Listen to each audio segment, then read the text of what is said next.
每天打开新闻，你是不是也跟我一样，感觉台海的空气越来越紧张？自从2020年以来，对岸的军机几乎天天来我们家门口打卡报到。根据国防部的数据，歼负16战机每天都有超过10架次在附近空域咆哮，侵入我们防空识别区的次数早就超过了1200次。海面上，他们的52地形驱逐舰就在边界附近巡航，天空中彩虹副5那种大型无人机3不5时就飞过来挑衅，甚至搞空投传单的小动作。可以说，一道无形的包围网正在逐步收紧，把原本还算平静的海域一步步变成一个潜在的火药库。这里是意识觉醒，记得按赞、订阅并打开小铃铛，这样您就不会错过我们的新视频。面对这样的压力，台湾会怕吗？当然不。就在2025年，一场代号汉光41号的年度最大规模军事演习将是我们给世界的一个震撼回应。这不只是一场秀肌肉的演习，更是我们用实际行动告诉全世界，我们会誓死捍卫我们的家园。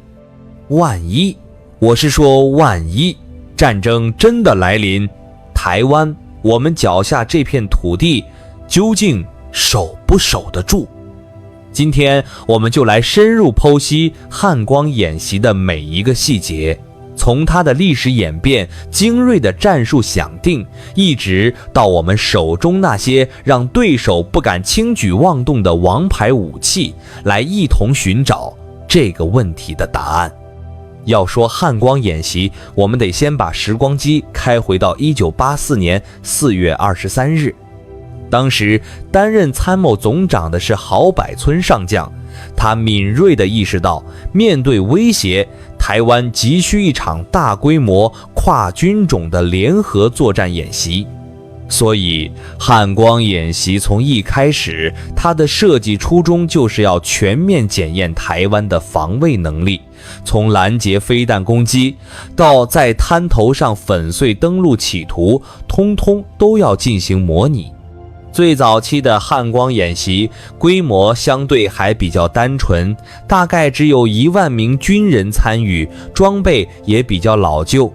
但经过了40多年的不断演进，今天的汉光演习早已脱胎换骨，变成了一场结合了尖端科技、全民总力的复杂现代化演练。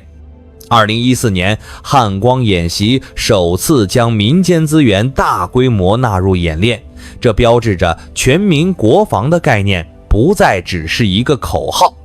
而2024年的汉光演习更是达到了一个新的高峰，首次大规模地采用了5脚本模式，不再照着剧本演，而是由扮演攻击方的红军随时发动突袭，迫使各防卫单位像在真实战斗中一样，在第一时间做出反应。从最初那些比较过时的 M48 坦克，到今天我们国军拥有像是 F-16伏这样的顶尖战机，台湾随时都准备好迎战任何威胁。汉光演习不只是一场军事演练，它更是台湾国防战略的支柱，既是为了展示我们的军事实力，也是向对手传递一个清晰无比的威慑讯息，不要轻举妄动。那么即将到来的2025年第41次汉光演习将会是台湾有史以来规模最大、复杂度最高的一次军事总动员。在解放军光是2024年一年就入侵我们空域超过300次的背景下，汉光41号不仅仅是为了检验我们自己的防卫能力，更是要向对手与盟友强势展示台湾的防卫决心与实力。这次演习分成2个主要阶段，首先是为期2周的电脑兵棋推演，接着是从7月9日起连续10天的实兵实弹演习。这次预计会有大约22500名军人参与，其中包括15000名常备部队和7500名后备军人。民间力量也扮演了极其重要的角色，将动员来自警察署、海巡署和医疗机构的大约3000名人员共同参演。这次动员的装备更能彰显台湾的军事硬实力。陆军将部署400辆云豹装甲车、150辆 CM11 雄虎坦克，海军会出动15艘主力军舰，包括4艘济德级驱逐舰和12艘航母杀手沱江级巡逻舰，空军则会派出66架升级后的 F-16V 战机、20架幻影2500战机等。我们的防空火网将由18具爱国者3型飞弹发射架，配备超过200枚飞弹和50具国产的天宫2型飞弹发射器所构成。现在让我们进入一个假想情境，模拟台湾正面对解放军的全面进攻，来看看我们规划的现代战术到底如何运作。清晨4点，当大多数人都还在睡梦中时，我们的长城预警雷达侦测到致命的威胁。2000枚弹道飞弹和巡弋飞弹正从大陆东南沿海发射，目标锁定我们的空军基地。与此同时，100架歼道16战机和20架彩虹道5无人机正铺天盖地般地侵入我们的空域。空军作战指挥部立即反应，40架 F 到16伏和15架幻影2500战机从嘉山地下基地紧急起飞，迎向敌机。这些战机都配备了先进的 AMRA 中程空对空飞弹，并与地面上的防空系统形成一个立体的拦截火网。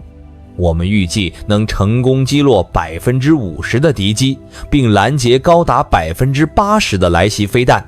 与此同时，在桃园和宜兰外海，解放军集结了50艘71型登陆舰和100艘护卫舰，搭载着上万名士兵，企图强行建立滩头堡。我方海军迅速出击，动员了4艘济德级驱逐舰和12艘沱江级巡逻舰。济德级驱逐舰利用它强大的声纳系统，在水下搜索敌方前舰，而我们的航母杀手沱江级巡逻舰则从150公里外一口气发射了80枚鱼叉反舰飞弹和50枚国产的雄风3型超音速反舰飞弹。这一波饱和攻击预计能摧毁30%的敌方登陆舰队，重创其攻势。在岸上，陆军早已严阵以待。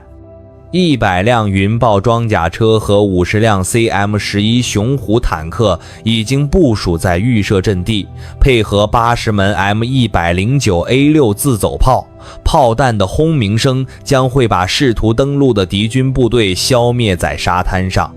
我们预估，在长达6小时的激烈战斗内，台湾就能成功击退第一波攻势。除了这些传统的正面威胁，解放军还会发动所谓的灰色地带战术，比如说无人机在天上投掷传单，企图扰乱民心，同时对台北的金融和通讯系统发动大规模的网络攻击。我们的特种部队会迅速反应，部署电子干扰系统，瘫痪敌方的无人机。国家安全局的网络战专家将在12小时内恢复通讯系统，稳定社会秩序。前线战场烈焰滚滚，后方则像一部高效运转的机器。一支3000人的后备旅能在24小时内完成动员，迅速部署到关键防御点。平民穿上军服，与职业军队并肩作战，这展现了台湾团结一心的精神。誓言将我们的国土化为一座坚不可摧的堡垒。要打赢这场现代战争，光靠传统的兵力是不够的，还需要能够以小博大、以精制胜的不对称战力王牌。说到王牌，就不能不提最近我们国军的大热门，也就是在乌克兰战场上大放异彩的海马斯高机动性多管火箭系统。台湾总共采购了29套海马斯系统，并且配备了超过80枚射程远达300公里的 MGM-140陆军战术飞弹。这支海马斯部队在汉光41号演习中首次公开亮相，就是要向全世界宣示，台湾已经拥有了远程精准打击的利剑，有能力在海上就斩断任何来自中国的侵略企图。海马斯的厉害之处在于它的多功能性和高机动性，可以由 C-130 运输机快速部署到任何地方，实现打了就跑的战术。它在乌克兰战场的表现已经证明了一切。对台湾而言，海马斯同样传递了一个强烈的威慑讯息：我们有能力在敌人靠近我们的海岸之前，就对他的舰队和集结的部队造成毁灭性的损失，迫使中国必须重新评估入侵台湾到底要付出多大的代价。除了海马斯，台湾还有一支让敌人闻风丧胆的神秘力量，他们总是隐匿在暗影之中，身着全黑的军服，头戴冷峻的防弹面罩，被外界誉为梁山山鬼。这就是我们中华民国陆军最令人敬畏的特勤队——梁山特勤队。据说他们的战力堪比美国的海豹突击队，让北京的高层将领都心生忌惮。据说一名合格的梁山战士，其战力相当于5名普通士兵。梁山特勤队是台湾唯一具备海、陆、空3栖作战能力的特种部队。在台海万一发生冲突的情景下，梁山特勤队扮演的就是不对称作战的先锋。战前，他们会执行特种侦察任务，秘密渗透到敌后，监控解放军的机场和基地。战争爆发后，梁山就会成为斩首主力，直接打击解放军的指挥中枢。在登陆阶段，梁山小队会采取机动的游击战术，如果台湾部分领土不幸被占领，梁山就会转入游击战模式。如果说梁山特勤队是深入敌后的利刃，那国军手上还有一把从空中挥出的重锤，这就是我们中科院的骄傲——万箭机场联合遥控武器，也就是俗称的万箭弹。这是一款射程高达400公里的巡弋飞弹，它最可怕的地方在于搭载的子母弹头，只要一击，它所搭载的上百枚子弹头就能像天女散花一样，把敌方的机场跑道、军舰或是集结的部队夷为平地。在与中国可能发生的冲突情境下，万箭弹的战略目标非常明确。首先，它能瘫痪中国东南沿海的军用机场，其次也能攻击军舰和渡海部队，最后还可以摧毁后勤仓储区，有效干扰中国的整体进攻节奏。全新的万箭2型射程一举提升到400公里，将让台湾具备对敌方后方纵深目标的打击能力。如果再结合我们向美国采购的射程达560公里的 AGM-158C 远程反舰飞弹，将构成一个多层次的打击体系，进一步强化台湾的下阻能力。从汉光演习的全盘规划，到海马斯的远程精准打击，再到梁山特勤队的致命渗透，以及万箭弹的毁灭性威力，这一切都指向一个核心：台湾正在用尽全力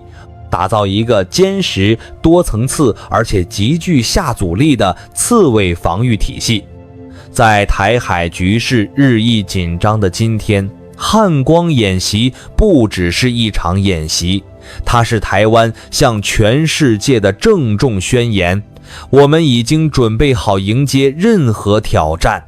台湾不仅拥有先进的科技和武器，更有团结一心的民众和足以应对任何威胁的应变能力。看完今天的分析，你觉得台湾的这只刺猬够不够力？在底下留言告诉我们你的看法。